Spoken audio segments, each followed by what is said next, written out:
Welcome back everyone. तो हमने जो सीरीज़ स्टार्ट करी थी उस सीरीज़ में हमने सर्वेइंग के PYQs देख रहे थे, previous year question. Last part में हमने क्वेश्चन नंबर 30 तक देख लिया था, जो कि पार्ट 2 था। पार्ट 3 इस वीडियो का ये रहेगा।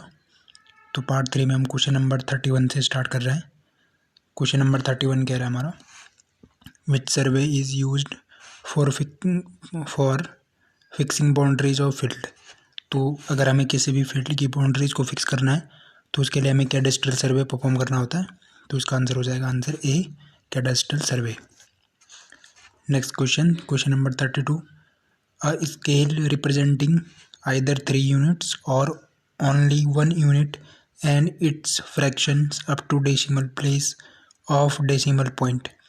तो हमने पहले भी बात करी थी कि अगर प्लेन स्केल की हम बात करेंगे तो प्लेन स्केल से आप किन्हीं 2 कॉन्जिक्यूटिव यूनिट्स को मेजर कर सकते हैं, और अगर आप डायगोनल स्केल की बात कर रहे हो तो डायगोनल स्केल में हम 3 कॉन्जिक्यूटिव यूनिट्स मेजर करते हैं। तो आपको अगर 3 यूनिट्स मेजर करनी है, 3 कॉन्जिक्यूटिव यूनिट्स अगर आपको मेजर करनी है तो अब आपको डायगोनल स्केल यूज करना पड़ेगा। तो इस क्वेश्चन का आंसर हो जाएगा answer diagonal scale. Diagonal scale answer is A. Question number 33 कह रहा है हमारा, if the smallest division of a vernier is longer than smallest division of its primary scale, vernier is called as. देखिए, vernier scale का use हम क्यों करते हैं? वर्नियर स्केल का यूज़ करने का हमारा पर्पस था कि जो मेन स्केल के फ्रैक्शनल पार्ट है, उन फ्रैक्शनल पार्ट को पढ़ने के लिए, या यूँ कह लीजिए मेन स्केल की जो लिस्ट काउंट है उस लिस्ट काउंट से भी कम वैल्यू को पढ़ने के लिए हमें वर्नियर स्केल का यूज़ करना पड़ता है। वर्नियर स्केल मेन स्केल के फ्रैक्शनल पार्ट को पढ़ेगा। तो हम कैसे यूज करते हैं कि जो भी हमारा मेन स्केल होगा उस पर हम वर्नियर स्केल को अटैच कर देते हैं। तो वर्नियर स्केल क्या करता है कि इस मेन स्केल पर स्लाइड करेगा, अपोजिट डायरेक्शन में भी स्लाइड कर सकता है और सेम डायरेक्शन में भी स्लाइड कर सकता है। तो अकॉर्डिंग कि जो वर्नियर स्केल पर जो ग्रेजुएशन बने हुए हैं और जो मेन स्केल पर ग्रेजुएशन बने हुए हैं, उनकी जो लिस्ट काउंट है उसके बिहाफ पर हमने फिर वर्नियर स्केल को क्लासीफाई कर रखा है। जैसे पहला क्लासिफिकेशन हम करते हैं डायरेक्ट वर्नियर, रेट्रोग्रेड वर्नियर, और फिर हमारा हो सकता है एक और होता है एक्सटेंडेड वर्नियर। तो डायरेक्ट वर्नियर में हम क्या करते हैं कि इसमें जो भी हमारी रीडिंग्स हैं वर्नियर स्केल पर वो एक्सटेंड करती हैं सेम डायरेक्शन में जो मेन स्केल की है। मान लीजिए मेन स्केल की रीडिंग लेफ्ट साइड में इंक्रीज कर रही है इस डायरेक्शन में, तो वर्नियर स्केल जो इस पर अटैच होगा उसकी रीडिंग भी इस डायरेक्शन में इंक्रीज करेगी। और इसमें जो वर्नियर स्केल की जो स्मॉलेस्ट डिवीजन होती है वो शॉर्टर देन होती है smallest division of the main scale. मान लीजिए डायरेक्ट वर्नियर की अगर मैं बात करूँ तो डायरेक्ट वर्नियर पर मान लीजिए आपके n डिवीजन है, तो मेन स्केल पर कितने डिवीजन होंगे? n-1। और अगर मैं रेट्रोग्रेड वर्नियर की बात करूँ तो रेट्रोग्रेड वर्नियर में मान लीजिए n डिवीजन है वर्नियर स्केल पर, तो मेन स्केल पर तुम्हारे कितने मेन स्केल पर कितने डिवीजन होंगे? n+1। तो डायरेक्ट वर्नियर में जो हमारी स्मॉलेस्ट डिवीजन होती है वर्नियर पर वो शॉर्टर देन होती है smaller division of main scale. और रेट्रोग्रेड वर्नियर में क्या होती है कि जो हमारे मेन स्केल, जो हमारे वर्नियर स्केल के जो डिवीजन्स होते हैं वो स्लाइटली लार्जर देन होते हैं as compare to main scale के। तो क्वेश्चन में हमारा ये कह रहा है, क्वेश्चन हमारा कह रहा है कि if the smallest division of the vernier is longer than smallest division of primary scale तो वर्नियर इज कॉल्ड एज। तो वर्नियर के अगर जो मेन वर्नियर का अगर जो vernier smallest division of its primary scale, तो इसका आंसर हो जाएगा answer D. Answer is D. कि डायरेक्ट वर्नियर में क्या होगा? डायरेक्ट वर्नियर में आपके जो वर्नियर के डिवीजन्स होंगे वो स्मॉल होंगे as compare to main scale के। और अगर आप रेट्रोग्रेड वर्नियर की बात करोगे तो जो वर्नियर पर जो, जैसे मान लीजिए ये वो आपका वर्नियर स्केल की लिस्ट काउंट है, ये ग्रेजुएशन है। तो अगर मैं डायरेक्ट वर्नियर की बात करूँ तो डायरेक्ट वर्नियर में ये वर्नियर है और ये मान लीजिए इस पर मेन स्केल अटैच है, तो ये मेन स्केल की ग्रेजुएशन जब बड़े होंगे, मेन स्केल का इतना ये ग्रेजुएशन है, इसकी लिस्ट काउंट है, तो मेन स्केल पर जो स्मॉलेस्ट ग्रेजुएशन है या स्मॉलेस्ट जो उसकी लिस्ट काउंट है वो ज़्यादा है as compare to vernier scale. As compare to वो रेट्रोग्रेड वर्नियर की अगर मैं बात करूँ तो रेट्रोग्रेड वर्नियर में क्या होगा? वर्नियर की रीडिंग लॉन्गर वर्नियर की जो लीस्ट काउंट होती है, वर्नियर का जो स्मॉलेस्ट डिवीजन होता है वो लॉन्गर होता है as compare to main scale के। तो मेन स्केल का मान लीजिए या ये ग्रेजुएशन इतना है, तो वर्नियर का जो ग्रेजुएशन होगा वो इतना हो जाएगा। तो वर्नियर स्केल का ग्रेजुएशन बड़ा है किस में, रेट्रोग्रेड वर्नियर में। डायरेक्ट वर्नियर में जो वर्नियर का ग्रेजुएशन है वो छोटा होता है एज़ कम्पेयर टू किसके, मेन स्केल के। तो इसका आंसर हो जाएगा answer D. Answer is answer D. Next question, check line और proof line in chain surveying. देखिए जब चेन सर्वेइंग हम परफॉर्म करते हैं तो चेन सर्वेइंग में चेन सर्वेइंग का हमारा प्रिंसिपल होता है ट्रायंगुलेशन। तो उसमें हम क्या करेंगे, जिस भी एरिया पर आप सर्वे कंडक्ट कर रहे हो उसको आप पहले ट्रायंगल्स में कन्वर्ट कर लेंगे और फिर उन ट्रायंगल्स पर जितनी भी आपकी डिटेलिंग है उनको आपको लोकेट करना पड़ेगा। तो नंबर ऑफ लाइन से आपका जो भी आपका ट्रैवर्स बनता है उसे हम कहते हैं नंबर ऑफ लाइन से जो भी सर्वे लाइन है, जब आप उन सर्वे लाइन को आपस में कनेक्ट करोगे तो आपके पास ट्रायंगल्स फॉर्म होंगे। और डिफरेंट सर्वे लाइन जो हमारी होती है उनको हम डिफरेंट नाम दे देते हैं। जैसे आपकी कुछ मेन सर्वे लाइन होती है, कुछ आपकी टाई लाइन्स होंगी, कुछ आपकी एक आपकी बेस लाइन होती है ना। तो अगर आपको सर्वे की एक्यूरेसी या उस सर्वे अगर आपको ये चेक करना है कि जो हम डिटेलिंग कर रहे हैं या जो भी हम सर्वे कंडक्ट कर रहे हैं उसकी एक्यूरेसी कितनी है, जो भी हम डिटेलिंग कर रहे हैं वो एक्यूरेट उसकी डिटेलिंग है या उसमें कुछ मेजरमेंट में मान लीजिए कुछ एक्यूरेसी कितनी है उसकी, उसमें एरर कितना आ रहा है, तो उसको इंडिकेट करने के लिए या उसको पता करने के लिए हमें प्रूफ लाइन्स या चेक लाइन्स को ड्रॉ करना पड़ता है। तो इसका आंसर हो जाएगा आंसर सी। तो चेक लाइन हमारे किस काम आती है, अगर हमें अपने सर्वे की एक्यूरेसी को पता करना है किस में, चेन सर्विंग में। तो क्या करेंगे, जैसे मान लीजिए आपका ये है, कैसे करते हैं, मान लीजिए आपका एरिया ऑफ एक्सटेंट है जिसमें आपको चेन सर्विंग करना है। तो इसमें आपने कुछ कंट्रोल पॉइंट्स लिए, उन कंट्रोल पॉइंट्स को आपने मेन सर्वे स्टेशन नाम दिया और इन मेन सर्वे स्टेशन को मिलाकर आपने जो सर्वे लाइन, ये मान लीजिए ये है, तो इन मेन सर्वे स्टेशन को आपस में जो सर्वे लाइन, जो ये सर्वे लाइन मेन सर्वे स्टेशन को जो ये सर्वे लाइन जो है या ये जो लाइन है वो कनेक्ट करती है, इसको हम बोलते हैं मेन सर्वे लाइन। तो मान लीजिए इस पॉइंट पर कुछ डिटेलिंग है, जिस डिटेलिंग को आपने प्लॉट करना है, तो आप क्या करोगे, यहाँ पर एक चेक लाइन इस वाले पॉइंट से इस वाले पॉइंट पर एक चेक लाइन ड्रॉ कर लोगे और इस चेक लाइन की आपने लेंथ मेजर कर ली और उसको स्केल में कन्वर्ट करके आपको फील्ड में देखोगे कि जितनी लेंथ यहाँ पर आ रही है क्या वहाँ पर भी उतनी ही लेंथ है फील्ड में। अगर सेम लेंथ है इसका मतलब आपका काम ठीक चल रहा है, अगर लेंथ में एरर है तो इसका मतलब आपकी एक्यूरेसी कम है। तो ऐसे आप चेक करते हो।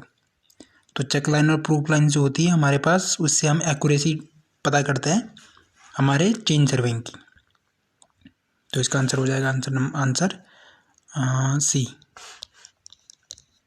Option number C. Question number 35 कह रहा है in case of direct vernier. देखिए डायरेक्ट वर्नियर में क्या होता है कि जो आपके वर्नियर में डिविजन्स होते हैं वो स्मॉल होते हैं as compare to main scale. Retrograde vernier में आपके जो वर्नियर पर डिवीजन होंगे वो लार्जर डिवीजन होते हैं as compare to main scale. दूसरा पॉइंट आपको ये याद रखना है कि डायरेक्ट वर्नियर में जो रीडिंग होती है वर्नियर की और मेन स्केल की, वो दोनों एक डायरेक्शन में इंक्रीज करती हैं। रेट्रोग्रेड वर्नियर में आपकी मेन स्केल की रीडिंग और आपके वर्नियर स्केल की रीडिंग दोनों अपोजिट डायरेक्शन में इंक्रीज करती है। तो पहला कह रहा है कि डायरेक्ट वर्नियर में graduation increase in opposite direction, नहीं, अपोजिट डायरेक्शन में किस में इंक्रीज करती है, आपके रेट्रोग्रेड वर्नियर में। तो ये आंसर नहीं है। ऑप्शन नेक्स्ट ऑप्शन क्या कह रहा है,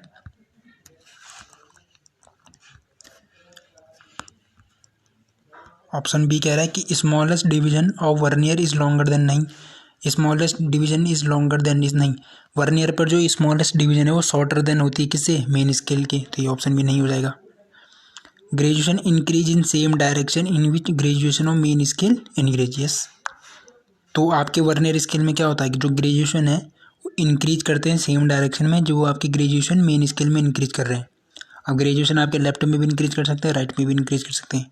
फॉर एन एग्जांपल मान लीजिए मेन स्केल की ग्रेजुएशन इंक्रीज कर रहे हैं राइट डायरेक्शन में, तो वर्नियर स्केल के भी ग्रेजुएशन इंक्रीज करेंगे राइट हैंड साइड में। तो इसका आंसर हो जाएगा answer option number C. Question number 35 का आंसर हो जाएगा आंसर सी।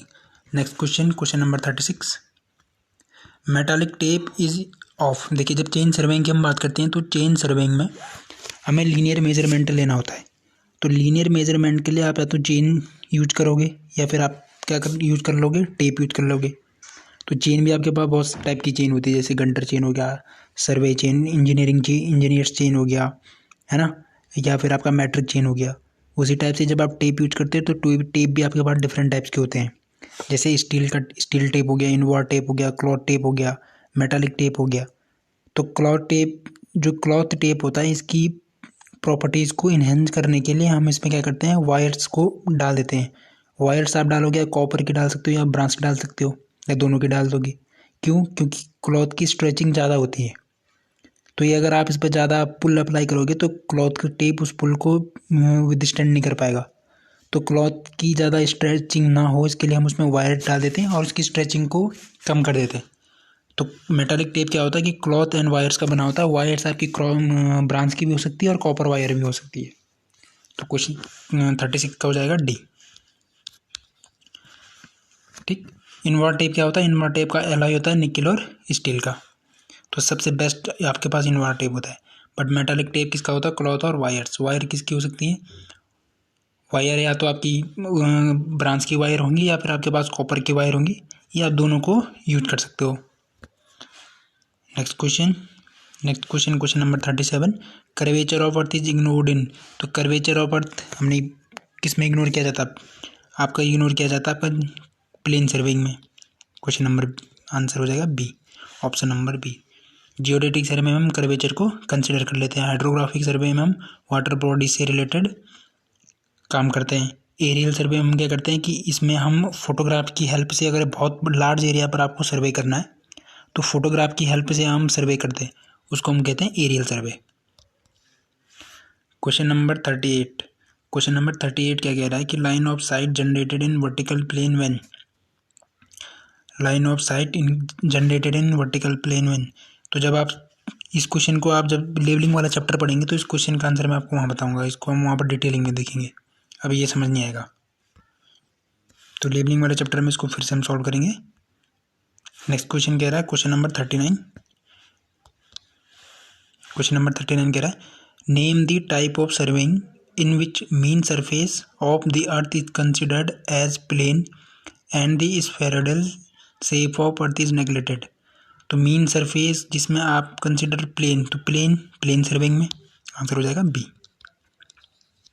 और जो आपका अर्थ का स्फेरिकल शेप है उसको हम नेग्लेक्ट कर देते हो, तो इसका आंसर हो जाएगा बी।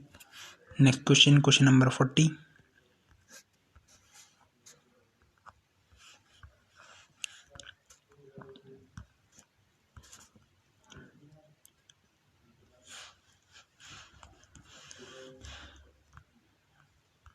क्वेश्चन 40 कह रहा है which of the following statement is correct for estimating the correct area from map of shrunk factor F. तो मान लीजिए आपका कोई मैप है, ये मान लीजिए आपका मैप है, और ये मैप मान लीजिए इन्वायरमेंटल कंडीशन चेंज के कारण ये मैप श्रिंक कर गया है, कुछ इस तरह से। तो आप क्या करोगे, जब आप ये ग्राफिकल स्केल यूज करते हैं तो ग्राफिकल स्केल में हम टर्म डिफाइन करते हैं श्रिंक फैक्टर। तो श्रिंक फैक्टर हम ऐसे डिफाइन करते हैं shrunk length divided by original length. Original length के कंपैरिजन में आपकी लेंथ कितना श्रिंक कर गई है उसको हम एक रेशियो से डिफाइन करते हैं, जिसको हम बोलते हैं श्रिंक फैक्टर, है ना। क्योंकि इससे क्या होगा कि जितनी भी आपकी मेजरमेंट है वो सारी श्रिंक कर जाएंगी। तो अगर आप ओरिजिनल स्केल के टर्म्स में उन सब की कैलकुलेशन करोगे तो आपके पास रॉन्ग वैल्यू आएगी। तो आपको एक करेक्ट वैल्यू मिले इसके लिए हम स्केल चेंज कर देते हैं, और उस चेंज स्केल को हम बोलते हैं श्रंक स्केल। तो श्रंक स्केल फिर आप कैसे निकालोगे, जो भी आपके पास ओरिजिनल स्केल होगा उस ओरिजिनल स्केल को आप श्रंक फैक्टर से मल्टीप्लाई कर दो, तो अब आपके पास श्रंक स्केल मिल जाएगा। और फिर उसके बाद जो भी आप कैलकुलेशन करोगे वो इस श्रंक स्केल के कंपैरिजन में करोगे।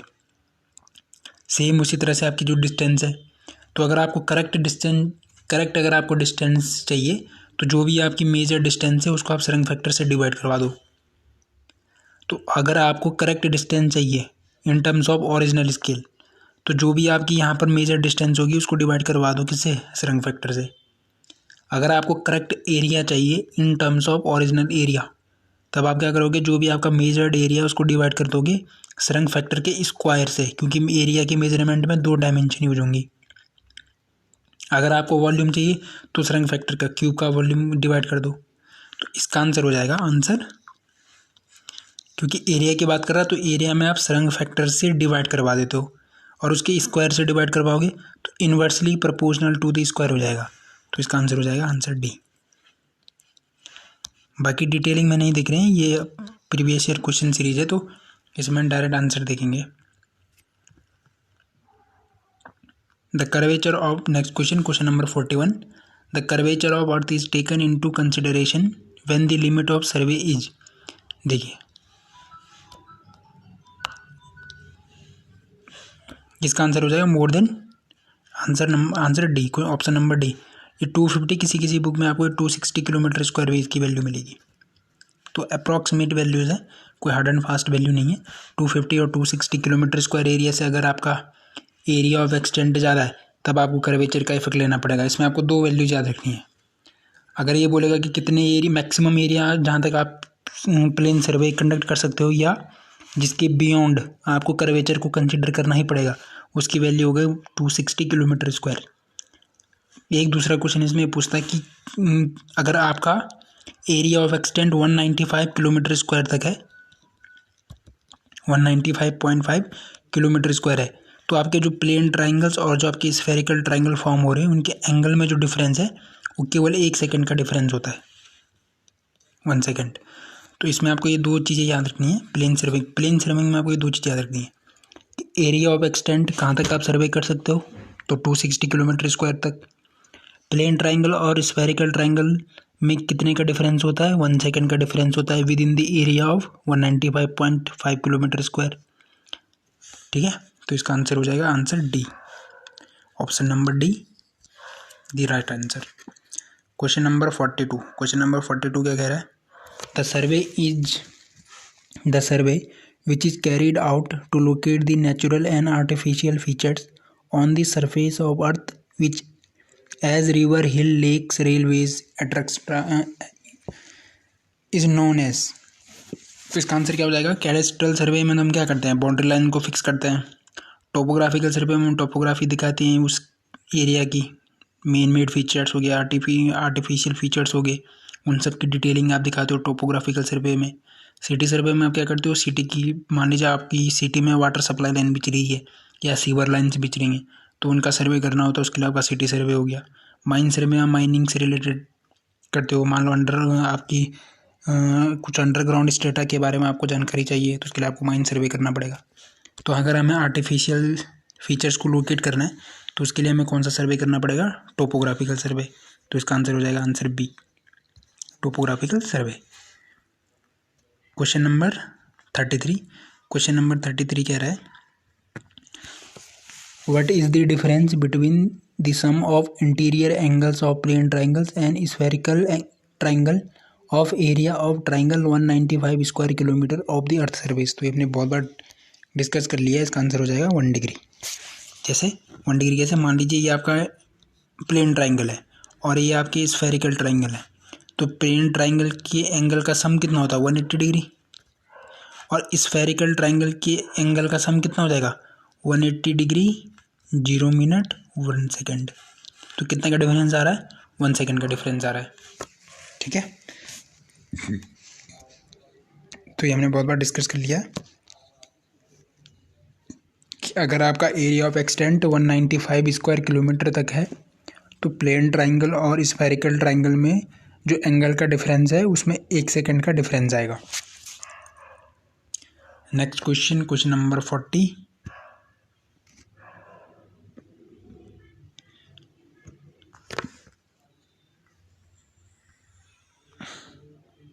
क्वेश्चन नंबर 44 देखिए क्या कह रहा है, which one of the following is the largest scale. तो इसके सिंपल हमने देखा था कि जो हमारा RF है ना, RF को हम कैसे रिप्रेजेंट कर रहे थे, 1/x यूनिट के टर्म्स में। तो अगर आपकी x की वैल्यू ज़्यादा है, अगर आपका डिनोमिनेटर ज़्यादा है तो आपकी RF की वैल्यू क्या हो जाएगी, कम हो जाएगी। तो आपको लार्जेस्ट स्केल चाहिए, इसका मतलब आपको RF की वैल्यू ज़्यादा चाहिए। तो अगर आपको RF की वैल्यू ज़्यादा चाहिए तो आपका x क्या होना चाहिए, कम होना चाहिए। तो इनमें से x सबसे कम किस में है, ऑप्शन ए में। तो इसका आंसर हो जाएगा ऑप्शन ए। तो जैसे जैसे आपका डिनोमिनेटर बढ़ेगा आपकी स्केल की वैल्यू क्या होती चली जाएगी, कम होती चली जाएगी। तो अगर आपको लार्ज चाहिए तो डिनोमिनेटर आपको कम वैल्यू चाहिए, तो आंसर इज ए। तो इसका हो जाएगा आंसर ए, 44 का आंसर ए। क्वेश्चन नंबर 45 क्या कह रहा है? क्वेश्चन नंबर 45 कह रहा है which of the following survey is employed for collecting data related to the transfer of land property from one owner to another owner. तो इसके लिए आपको कैडेस्ट्रल सर्वे करना है। बाउंड्री, जहाँ भी आपकी बाउंड्री फिक्सिंग की बात आएगी वहाँ आपको कैडेस्ट्रल सर्वे परफॉर्म करना पड़ेगा। Option number D. Next question कह रहा है कि which one of upper limit of survey area square kilometre में फॉर यूज ऑफ प्लेन सर्वे। तो अपर लिमिट क्या होती है, 260 या फिर 250 kilometre square. Answer is A. Question number 47 कह रहा है कि which of following scale of map is not effected due to shrinkage of map. तो मैप के इसके किसी भी मैप को या डिटेलिंग के लिए आपके पास 3 टाइप के स्केल आप यूज करते हो। या तो आप इंजीनियरिंग स्केल यूज कर लो, या आप RF यूज कर लो, या फिर आप, मैंने कहा था, ग्राफिकल स्केल यूज कर सकते हो।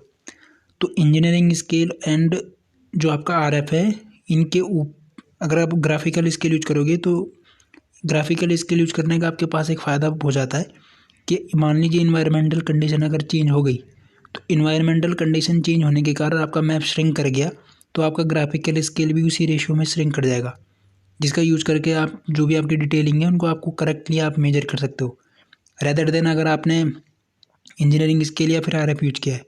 क्योंकि इंजीनियरिंग स्केल और RF क्या है, मैथमेटिकल स्केल है। अब मैथमेटिकल वैल्यू तो श्रिंक नहीं करेगी ना। अब आपने लिखा है 1:10, तो 1:10 क्या श्रिंक करेगा, वो तो उतना ही रहेगा। बट अगर मान लीजिए आपने ग्राफिकल स्केल हम कैसे बनाते हैं, ग्राफिकल स्केल हम ऐसे, ग्राफिकल स्केल पे आप एक लाइन शो कर दोगे ऐसे करके, और आप बोल दोगे कि हमारा ये स्केल की लेंथ है।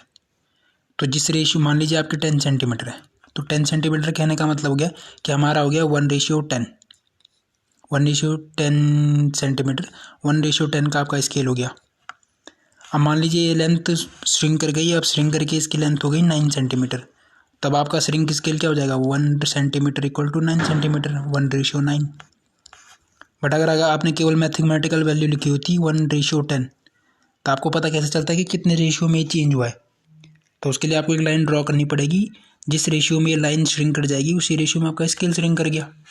तो ग्राफिकल स्केल यूज करने का यही फ़ायदा है कि आपको ग्राफिकल स्केल में जो भी आपका अगर मैप श्रिंक कर गया तो आप उस पर कोई इफेक्ट नहीं पड़ेगा। तो इसका आंसर हो जाएगा, answer is B, option number B, 47 का ऑप्शन बी। नेक्स्ट क्वेश्चन कह रहा है आपके पास, क्वेश्चन नंबर 48 पढ़िए।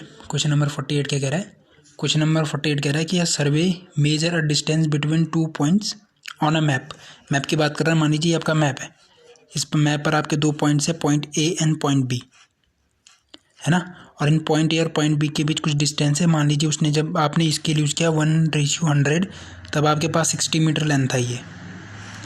रिप्रेजेंटेटिव फ्रैक्शन ऑफ इतना इज 60 मीटर, ठीक है, but later he found that he use wrong representative fraction of 1:50। देखिए, जब आपने इस लेंथ को मेजर किया तब आपने बोला कि लेंथ, इन 2 पॉइंट्स के बीच की जो लेंथ है वो 60 मीटर है।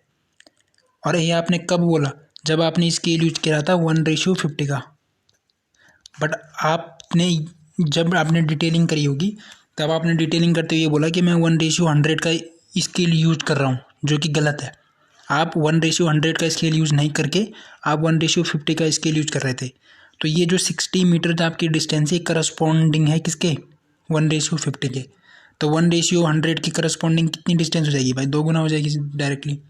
तो 48 का हो जाएगा आंसर इज डी। इसको आप ऐसे भी सॉल्व कर सकते हो। देखिए, अगर आपके पास रॉन्ग स्केल से रिलेटेड कोई क्वेश्चन आएंगे तो उसकी मैं आपको ट्रिक बता रहा हूँ। क्या करोगे आप, wrong into wrong equal to right into right, wrong scale into wrong distance equal to right scale into right distance. तो रॉन्ग स्केल हमारे पास कितना था, 1:50 का, और 1:50 की करस्पॉन्डिंग आपकी रॉन्ग डिस्टेंस कितनी थी, 60, इक्वल टू राइट स्केल हमारे पास कितना है, 1/100। तो उसके करस्पॉन्डिंग यहाँ पे राइट डिस्टेंस निकालनी है, तो क्रॉस मल्टीप्लाई कर दो, 100 यहाँ चला जाएगा, 100, तो 100 divided by 50 multiplied by 60 equal to right distance. तो ये इससे 2 बार हो जाएगा, 60 × 120 इक्वल टू राइट डिस्टेंस। तो आंसर इज राइट डिस्टेंस। तो ये आप इस फॉर्मूले का यूज भी कर सकते हो।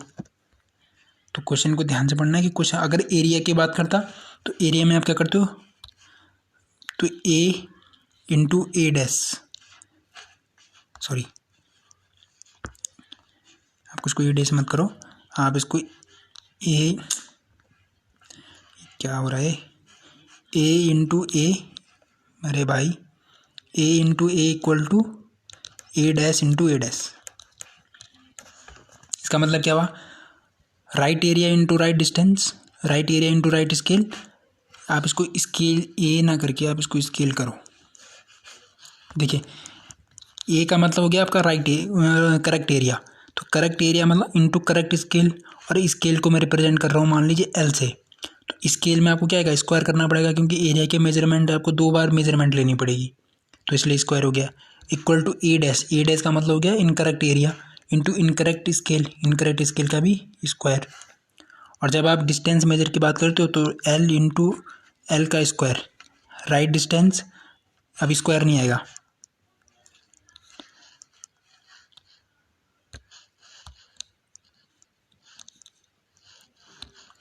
Right distance into right scale equal to wrong distance into wrong scale. ठीक है, फॉर्मूले में एब्रीविएशन आप अपने हिसाब से यूज कर सकते हो।